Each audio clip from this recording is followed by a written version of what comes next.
Friends, आज हम लोग बात करेंगे अगर हमारी वॉशिंग मशीन में करंट आ रहा है। कई बार फील होता है करंट, तो उसको डिटेल में हम लोग देखेंगे और ये सीक्वेंस आपके सामने दिया है।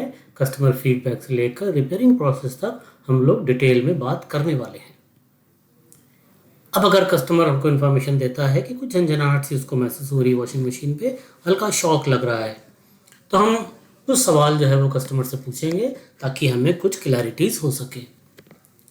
सबसे पहले तो कस्टमर से पूछेंगे कि उसके घर में प्रॉपर अर्थिंग है कि नहीं, क्योंकि दोस्तों सबको पता है कि अर्थिंग का पर्पज़ ही यही है कि अगर वॉशिंग मशीन के ऊपर या किसी भी प्रोडक्ट के ऊपर करंट आ रहा है तो वो अर्थ किया जा सके। इसी तरह से कौन से प्रोग्राम में आपको करंट महसूस होता है, क्या किसी ने इससे पहले आपके वॉशिंग मशीन की रिपेयरिंग करी है, क्या आप पानी मैनुअली डाल रहे हैं। कई बार ऑटोमेटिक मशीन्स होती हैं, उसमें पाइपलाइन लगी रहती है और ऑटोमेटिकली रिक्वायरमेंट के हिसाब से, ज़रूरत के हिसाब से पानी आता है। लेकिन अगर वो काम नहीं कर रहा है और कस्टमर मैनुअली पानी डाल रहा है तो भी पॉसिबिलिटीज़ हो सकती हैं कि पानी इधर उधर स्पिल करेगा और मे भी करंट लीक कर सकता है। मॉडल के बारे में इंफॉर्मेशन उनसे लेंगे और किसी किसी वक्त उनको शॉक आता है या कॉन्टिन्यूसली उनको शॉक ही महसूस होता है, इसके बारे में भी थोड़ा इन्फॉर्मेशन लेंगे ताकि पता लग सके कि स्टैटिक तो नहीं है शॉक। कई बार ऐसा होता है कि प्लास्टिक आप उतारिए शॉक अपने वॉशिंग मशीन से, तो उस वक्त आपको एक शॉक सा लगता है, वो स्टैटिक शॉक होता है जो दो प्लास्टिकों के, क्योंकि पेंट भी प्लास्टिक किया हुआ है और उस पर से अगर कोई प्लास्टिक की चीज़ उतारी जाती है और वो घिसती है मशीन से, तो भी कई बार उसमें स्टैटिक करंट पैदा हो जाता है, हल्का सा शॉक महसूस होता है। आइए देखते हैं आगे चल के कि क्या क्या हम लोगों को चेक करना चाहिए। मेन बोर्ड की सप्लाई चेक करें, मेन कॉर्ड को देखें, कनेक्शंस को प्रॉपर चेक करें कि प्रॉपरली इंसुलेटेड हैं, मोटर को चेक करें कि कहीं ग्राउंड तो नहीं हो गया, हीटर तो नहीं डैमेज हो गया है, लिड स्विच से रिलेटेड चूहों ने कुछ काट दिया होता है, पीसीबी के कनेक्शन से, वायर की कटिंग से, कई चीज़ों से हम लोगों को ये शॉक मिल सकता है। तो ये पूरी एक सीक्वेंस है जिसको हम लोग देख कर समझ सकते हैं कि किन किन एरियाज़ को चेक करना है। तो अब इलेक्ट्रिकल, इलेक्ट्रॉनिक, मैकेनिकल यूसेज से रिलेटेड, इन्वायरमेंट से रिलेटेड प्रॉब्लम्स हो सकती हैं। तो शॉक मेजरली आपका इलेक्ट्रिकल होगा। मेन कॉर्ड फॉल्टी हो सकती है, मेन सप्लाई बोर्ड फॉल्टी हो सकता है, वायरिंग गड़बड़ हो सकती है, वॉश मोटर ग्राउंडेड हो सकता है, लिड स्विच हो सकती है प्रॉब्लम। और एक बहुत इंपॉर्टेंट बात कि अर्थिंग तो घर में होना बहुत ज़रूरी है और मशीन तक अर्थिंग का आना भी बहुत इंपॉर्टेंट है। तो पीसीबी के कनेक्टर्स भी देख लेंगे और कस्टमर अगर मिसयूज़ कर रहा है तो उसको भी देख समझ के हम लोग कस्टमर को एजुकेट कर सकते हैं।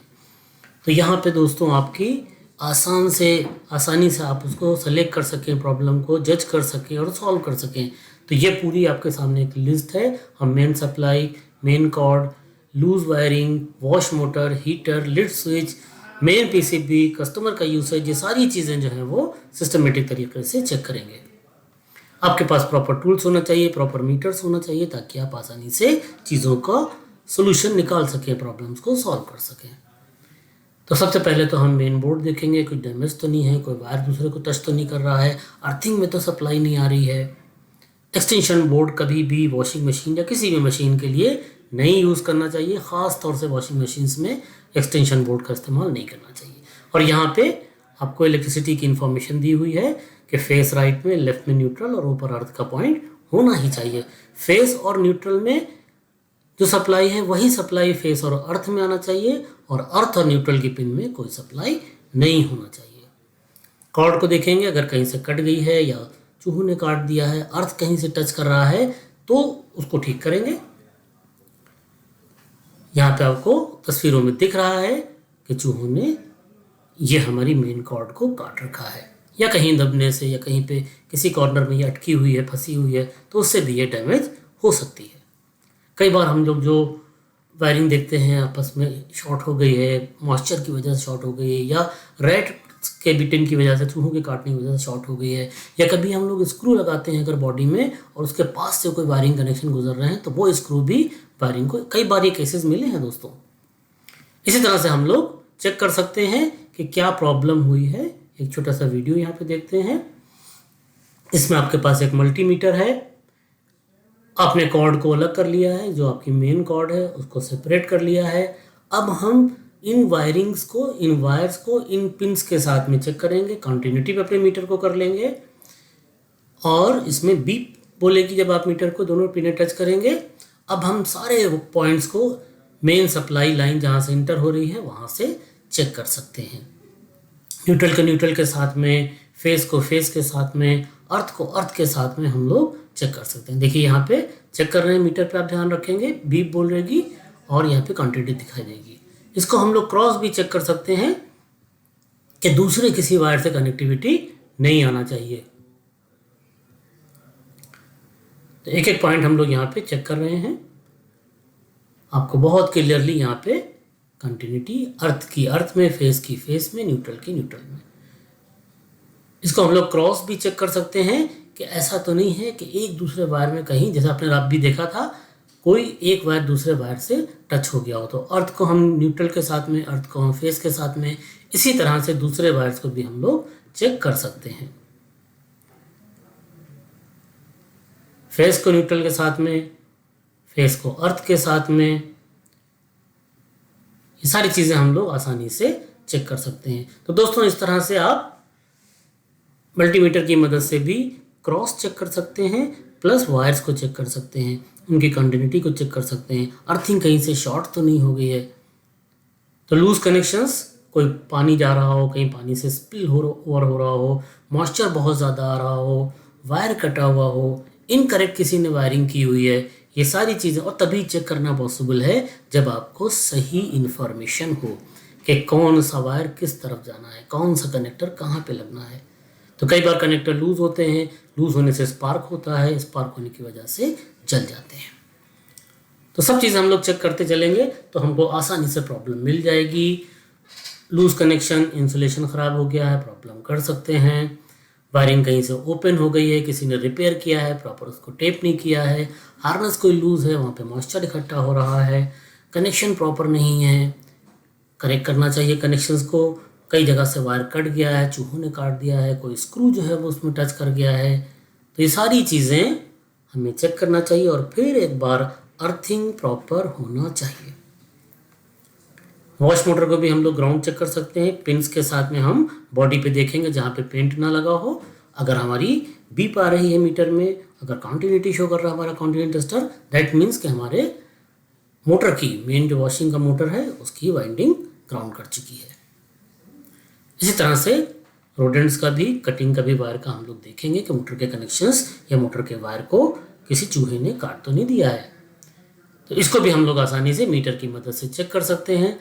आपने तीनों वायर आपके पास है, अर्थिंग का वायर आपके पास है, तो आप बॉडी पे जहाँ पे पेंट ना लगा हो अपने मीटर को कंटिन्यूटी पे करके, बीप पे करके, और ये हम इसके साथ चेक कर सकते हैं। तो दोस्तों हम लोगों ने देखा कि एक एक चीज़ अगर हम चेक करते चलेंगे तो प्रॉब्लम हमको आसानी से मिल जाएगी। जहाँ पे हीटर यूज़ किया गया है जिन वॉशिंग मशीन्स में, तो हीटर की कनेक्टिविटी भी प्रॉपर होना चाहिए। हमको पता है कि हीटर जो है वो पिंस से कभी भी बॉडी पे कोई कंटिन्यूटी शो नहीं करेगा। तो अगर हम पिंस के साथ में इसको बॉडी पे चेक कर रहे हैं तो कभी भी आपको कंटिन्यूटी नहीं दिखेगी। यहाँ पे हमने मीटर को पहले की तरह से कंटिन्यूटी पे कर लिया। अब हम पिंस के साथ में रेजिस्टेंस देखेंगे तो एक सर्टेन रेजिस्टेंस आपको दिखना चाहिए। ये रेजिस्टेंस दिख रहा है, लेकिन इसी तरह से आपको, ये इसका कंट्रोलर है, हीटर का थर्मिस्टर है जो हीटर के टेम्परेचर को कंट्रोल करता है, तो उसमें भी हम कंटिन्यूटी चेक कर लेंगे।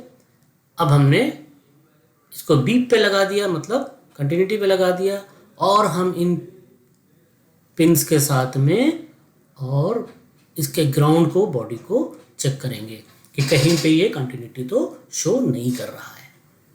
तो अगर ये कंटिन्यूटी शो कर रहा है तो हीटर जो है वो ग्राउंड हो चुका है, हमें हीटर को चेंज करना चाहिए। और भी इधर उधर आप देख लेंगे, कहीं पे वायर कटा ना हो किसी पिन के ऊपर, कहीं बॉडी से टच ना कर रहा हो, कहीं एक्सेसिव मॉइस्चर ना आ रहा हो। अगर मॉइस्चर आ रहा है तो हम कनेक्टिविटीज़ देखेंगे, पानी का लीकेज भी देखेंगे, कहीं से लीकेज तो नहीं हो रहा है, और कस्टमर का यूसेज भी देखेंगे। तो लीड का पिन जो हमारा स्विच है वो प्रॉपरली क्लीन होना चाहिए, उसकी पिंस में कहीं भी कनेक्टिविटी का प्रॉब्लम नहीं होना चाहिए, सारे टर्मिनल, सारे पॉइंट्स स्ट्रांगली कनेक्ट होना चाहिए। इसी तरह से पीसीबी को भी जाने वाली वायरिंग प्रॉपर होना चाहिए, उसके ऊपर टेपिंग रहती है, वो भी कहीं बॉडी से टच नहीं होना चाहिए। कहीं पे अगर आपको पीसी पे बर्न मार्क दिख रहा है, कोई लूज कनेक्शन दिख रहा है, कोई वायर का कट दिख रहा है, तो उसको भी हम लोगों को देखना चाहिए, रिपेयर करना चाहिए। तो यहाँ पे एक बहुत सिंपल तरीके से आपकी पीसीबी से आने वाली वायरिंग को दिखाया गया है कि हम किस तरीके से चेक कर लेते हैं।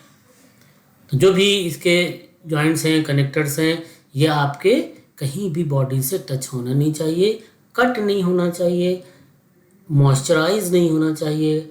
वॉल्व है आपका, वो भी ग्राउंड नहीं होना चाहिए। ड्रेन मोटर अगर है तो वो भी ग्राउंड नहीं होना चाहिए। इनलेट वॉल्व है तो वो भी ग्राउंड नहीं होना चाहिए। उसकी भी बॉडी पे हम लोग वायर लगा के आसानी से चेक कर सकते हैं। सारा सब कुछ आप कंटिन्यूटी से ही चेक कर सकते हैं, रेजिस्टेंस से चेक कर सकते हैं।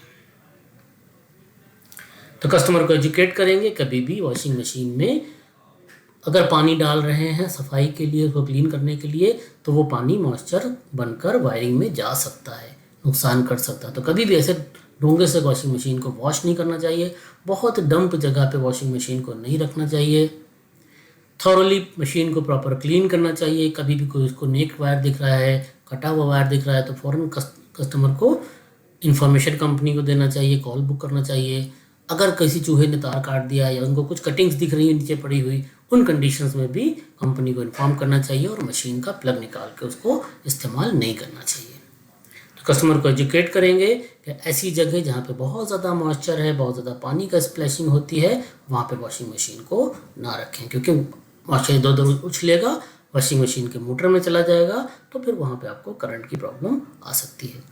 इसी तरह से अर्थिंग बहुत इंपॉर्टेंट है। राइट में फेस, लेफ्ट में न्यूट्रल, ऊपर अर्थिंग होना ही चाहिए। अर्थ न्यूट्रल में कोई सप्लाई नहीं, जो सप्लाई फेस और न्यूट्रल में, सेम सप्लाई फेस और अर्थ में होना चाहिए। तो सारी चीज़ें हम लोग दोस्तों चेक करेंगे तो प्रॉब्लम तो हमको मिल ही जाएगी, उसका सोल्यूशन भी 100% हमको मिलने वाला है। Thank you very much.